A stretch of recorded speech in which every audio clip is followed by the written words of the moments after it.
Hey, good morning, everybody. Welcome to the Ankerstar Wealth a morning update. 3 exciting topics for you today. And yes, I know I've been bleeding through the eyeballs for the past couple of days too. Markets do go down. So yes, after an amazing first quarter, we're seeing a small sell-off across the board. You could speculate as to 1,000 reasons why, but sometimes these just revert to the mean too. So these sell-offs do happen. But we're going to pick up 3 different topics for you today while we hope that the market turns around this sell-off today, which it looks like it's going to. The first of all is one of my favorite topics, Tesla, favorite to hate, if you will. I'm going to take a victory lap. I'm not going to lie to you. I'm just going to go ahead and boldly claim that I was right all along. So that's the punchline there. But we'll get into exactly why I think that, and should you sell, and when is a good buy point for Tesla. And I'll give you my opinion, which you'll probably disagree with, and that's okay. Then we're going to transition to Mike. He's going to talk oil, because you know what? Whenever you have tempers fly in the Middle East since, I don't know, 4 or 5 decades, oil has spiked. Oil did not spike this time around. Maybe it's a wait and see what's going to happen. I don't know. Mike will peel that back for us. And then lastly, it's good every now and then to kind of compare, kind of how you're doing versus how everybody else is doing.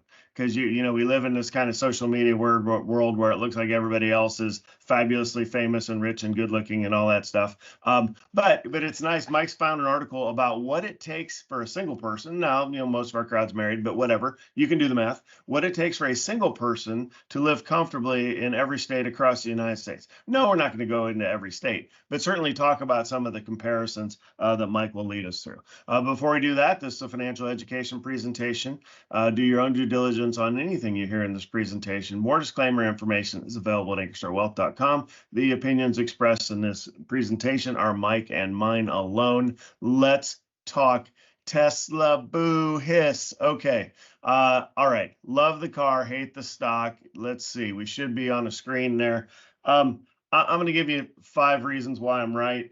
Anyhow, first of all, the big headline from today is, Delaware shot down his $56 billion payout. So I don't know.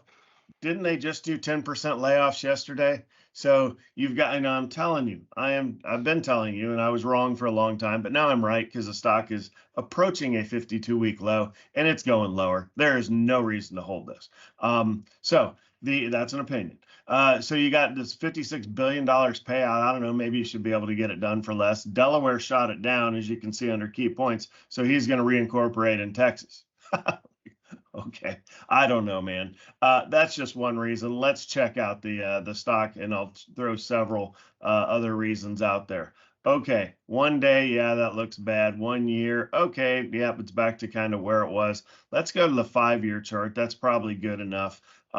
Okay, back in 2020, COVID, there was some confusion in the world that Tesla was a software company. And it's not. It's a car company. It sells cars. Now, if they announced today that they're moving into individual home robots or something, it's like, okay, I get it. They have lots of cool tech. But there was a Wall Street Journal article this morning that Mike brought to my attention earlier, because, he is the guy who reads the hard print copy every morning, which I love. And he's like talking about, it's just like they pivoted into this low car industry. When you think of low car, type of, competitive space, well, when you think of undercutting everybody on price, you can, as a business owner, I just see margins go whoop, whoop, negative, right? Because if you're going to undercut everybody, you have to either make nothing or even take a loss. Walmart's done that for years. They'll be a loss leader for a little while just to undercut everybody else. And then when everybody else, mom and pop stores die off, then they raise their prices back up. No, not in the car space. Tesla carries a premium. So why would you take cars that are commonly associated with a premium and start trying to compete on cost? That would be like Apple. Every now and then Apple, I don't know, it's like every 5 years where they come out with the affordable iPhone, and it bombs, right? It's just like, no, people want to pay up for the high end stuff. They don't want some middling product, right? So if Tesla tries to compete on cost, they're just going to turn themselves into a car company, which where would their valuation be as a car company? Or where would I buy? Well, I probably would never buy because it'd be sacrilegious for me to hit TSLA buy into a ticker or into a tape. But I don't know, $20 a share. I would entertain a client if they had to have some at around under 100 at least. I mean, let this thing go, right? I mean, just let it go. And there's going to be a day. They've talked about unionizing their workforce. Let's talk about I don't know, big industrial names and why we don't invest in them is, I mean, good on the workers. I'm not crapping on the workers here, but they, you have airlines, big industry, John Deere, Caterpillar. Defense has gone down this way sometimes, where you have a very highly paid, entitled workforce that's like impossible to get rid of and reinvent. From a business owner, you're stuck. And Tesla's looking to go down that road, just like all the other automakers out there. And that's why it just makes it tough for the company to make a profit. So that's why I don't invest in it. But the last thing I will leave you with is there will be a day when Elon Musk leaves Tesla. I mean, he's got, I don't know, 95 other companies. That's an exaggeration. He's got like 6 other companies that I know of, probably more than that, that are all like cutting edge, going to the moon, Neuralink, how to, manipulate computer screens by just using your brain. I mean, these are like futuristic stuff, not necessarily the car stuff. I would say the only real thing that Tesla has to offer that I see from an investable aspect is their FSD, their full self-driving kind of module. If they could perfect that and then export that to all the other cars where car companies would have to buy it, that would be a huge moneymaker. I don't know if I'm sitting in a Ford boardroom right now, I'm probably like, let's do that on our own, so we aren't at mercy of Tesla when they have theirs and perfected. So I don't know. Nothing to like, never really have liked it. This is me running around the track right now carrying my short Tesla flag because I have finally been validated. So, all right, enough about Tesla. Let's take the opposite side of the trade, right? We're talking EVs. Let's go over to straight oil and over to Mike for your thoughts. Yes, and the opposite side of Tesla. Now, I'll give you one point that Tesla does have an advantage is they do have a built out EV network, the charging stations across the country, whereas I don't think a Ford or GM has that built out. So that is an advantage Tesla certainly has in that space. But when Tesla seems to do best is when oil goes up a lot, because then suddenly people are like, I don't want to pay all that money for gas for my car, and now I'm looking to get a pure EV and plug it in. So I will say that Tesla seems to look at that, or at least investors do. But with the recent events that we did our special episode on Sunday, Iran and Israel, the things that happened Saturday, there was a possible market sell-off. What we saw Monday is the market opened actually just up a little bit, then it eventually sold off. I don't believe it's fully because of this, the war risk. Probably more related to lack of rate reductions by the Fed and the concern about inflation. But certainly this is hanging out there.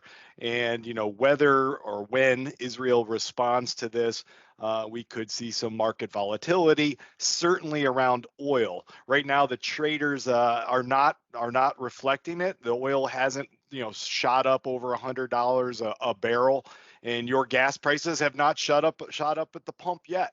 It's amazing how when the oil shoots up over 100, they get those prices updated at the pump within 12 hours. But when it goes down, it's kind of a delayed entry. So, fill up your tanks.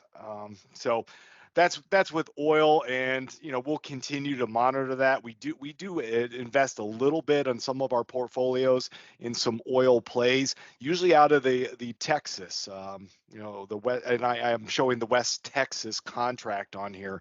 So that's that part of it. I won't dwell too much on that, but certainly, when you see geopolitical events, especially in the Middle East, you're going to see oil prices usually fluctuate quite a bit.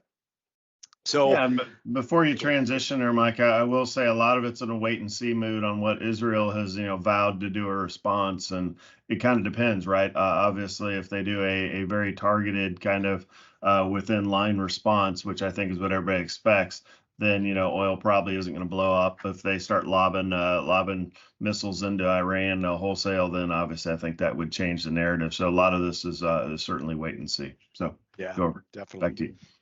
Yeah, and as far as the other article that I was going to hit today, and this is the salary a single person, what that is not married, with no kids maybe, needs to live comfortably in every U.S. state. And as I read the title, I thought they would never say the salary a married couple needs with kids, because I'm not sure it's possible to live comfortably. No, I've always heard, and my kids have even heard it as well. They're like, every kid costs you, $250,000, and I've got a bunch, and my kids once were like, it's worth like over $1 million. And I'm like, I'm glad we're on the same page. Yes. It's very, very Correct. expensive. I could have got a couple dogs or something instead, but I didn't. So, but comfortable. Now, right away, when I heard comfortable, and it's in quotes down in here, comfortable is defined as the monthly income to cover necessities like housing and utility, 50%, 30% for discretionary spending, and 20% for savings or investments. There's a lesson right there. 20% for savings or investments. I'm not sure that, well, I can tell you that my single adults around my house don't put 20% of their money into savings and investments. They also don't spend 50% on housing either. It's all discretionary spending. So, but, when we look at the top most expensive states, Massachusetts, I don't know if we have any listeners in Massachusetts, maybe Hawaii, maybe California, very expensive states, over 100,000. Housing is a big difference in these. And then, of course, I got to see the Ohio-Texas comparison, since I'm in Ohio and Steve's in Texas. I'm going to scroll down really fast, and we'll hit Ohio as, $80,413 for a single to live comfortably. That's pretty good, comfortable lifestyle, I think, in Ohio. And then Texas coming in at $87,000, an extra $7,000 in Texas, probably to buy their Tesla just down the street, from where Steve's at. So, because that's where they're headquartered. So, when we think about that, and I know I talked about this before, is when it comes to retirement, which a lot of people are thinking about retirement, these same ratios apply. States like Massachusetts, California, Hawaii, certainly more expensive than, the tropical retirement homes of Ohio, right? And that's a part that you actually do control. I know when we looked at this a few weeks ago, we looked at the tax rates in certain states as a decision. So, we just saw this article, thought we'd share it. If you have a single kid, hey, show this article to them. It's on cnbc.com, and maybe it'll guide them, like, hey, don't go off and live in Hawaii to start. No, I think that's great information. You're going to bring that down, Mike. There is one thing that as a advisor across multiple age groups that is different, because it's easy, to kind of look through your lens, right? Like Mike and I are both mid 50s, so and we work with a lot of retirees, our age or a little bit older, kind of thinking about that. But I do think there's a real concern going forward on affordability of housing. Not just, the interest rates is one thing. Yeah, if they went down, then, affordability, meet your ratios, blah, blah, blah, blah. But just from a sheer gap of where somebody, the single person who's trying to live comfortably, okay, so let's take the, say 88,000, because that, so 44,000 a year in Texas for a house is the expenditure. Well, if they don't have that, if they're living with their parents, if they're trying to get into a $400,000 house, which is almost the entry level now. They're saving all that money for, like a master, to be able to get into the house. So, the old, save 10% of your salary and work towards that, down payment kind of thing can seem like an impossibility, where it's almost now more of the who can help you with this down payment, or of course what the industry will do prediction. What I think this was a complete no-brainer is the housing industry mortgages all those folks who we all, a lot of people got burned in 2008, housing crisis, blah, blah, blah, blah, tragedy. Then we got back to you have to have that 20% down payment, right? Well, what do we do when the 20% down payment gets really hard for everybody? We start creating other options to make it easy, right? So we hit the easy button and we'll go right back to our, 80, 15, 5 layered mortgage. I mean, and just risk right back up. So I don't know. So how does that affect most of our listening folks? Is that you own a house and you think it's going to continue to go up in price. I think we've seen most of that gain, because I think it's going to be tough for them to continue to get more and more expensive, just because somebody's got to buy these things. And there was an article a while back, because who's buying our houses, which kind of led to that, put that thesis in my mind of, it probably isn't just the house goes up forever sort of thing going forward, because somebody does have to eventually take it off your hand. So anyhow, I'll close with that. So we talked about a lot of good stuff today. We talked about EVs. We talked about the other side of it in oil, and we hopefully didn't depress anybody today with how much it takes for single people to live comfortably. But yes, the most important lesson is from Mike, who has 5 kids, is yes, kids are expensive. Goodness gracious. I only have 2. I often said I'm not a good enough parent to have more. So with that, we'll leave you guys and we'll be back with you tomorrow. You have a good one. Bye.